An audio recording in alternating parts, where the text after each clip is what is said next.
ఈ వీడియోలో మనం భగవద్గీత అధ్యాయము 7 శ్లోకము 23ను పరిశీలిద్దాం. ఈ జ్ఞాన విజ్ఞాన యోగంలో శ్రీకృష్ణుడు తనను తెలుసుకోవడమే నిజమైన జ్ఞానమని వివరిస్తున్నాడు. ఈ శ్లోకంలో వేరువేరు దైవాలను పూజించేవారికి మరియు తనను పూజించేవారికి లభించే ఫలితాలలో గల తేడాను స్పష్టంగా తెలియజేస్తున్నాడు. మొదటగా ఈ పవిత్ర శ్లోకాన్ని భక్తితో విందాం. అంతవత్తు ఫలం తేషాం తద్భవత్యల్పమేధసాం దేవాన్ దేవయజో యాంతి మద్భక్తా యాంతి మామపి.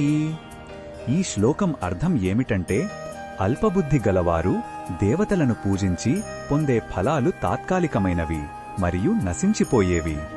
దేవతలను ఆరాధించేవారు ఆయా దేవతల లోకాలకు వెళతారు, కాని నా భక్తులు నన్నే చేరుకుంటారు, అంటే నా శాశ్వతమైన ధామానికి వస్తారు అని శ్రీకృష్ణుడు చెబుతున్నాడు. ఇక్కడ అల్పబుద్ధి అంటే శాశ్వతమైన ఆనందాన్ని కాకుండా కేవలం తాత్కాలిక భౌతిక ప్రయోజనాల కోసం ఆరాటపడటం.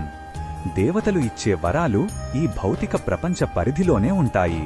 ఈ శ్లోకంలో ఉన్న భావం మనకు ఏమి చెబుతుందంటే, మన ప్రార్థనల వెనుక ఉన్న ఉద్దేశ్యమే మన గమ్యాన్ని నిర్దేశిస్తుంది.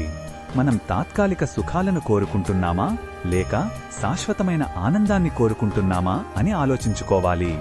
ఉన్నతమైన లక్ష్యాన్ని ఎంచుకోమని భగవంతుడు కరుణతో దారి చూపిస్తున్నాడు. తాత్కాలిక ఫలితాల కన్నా శాశ్వతమైన భగవంతుని సాన్నిధ్యాన్ని పొందడమే నిజమైన పరమార్థం అనే సత్యాన్ని ఈ శ్లోకం గుర్తుచేస్తుంది.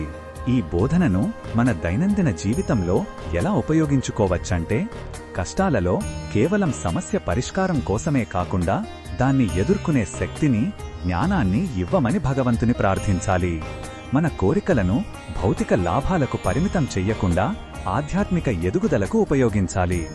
చిన్న చిన్న ప్రయోజనాల కన్నా జీవిత అంతిమ లక్ష్యమైన మోక్షం వైపు మన దృష్టిని మళ్లించమని ఈ శ్లోకం స్ఫూర్తినిస్తుంది. మరిన్ని భగవద్గీత శ్లోకాల అర్థాన్ని తెలుసుకోవాలంటే మా తదుపరి వీడియోలను తప్పకుండా చూడండి.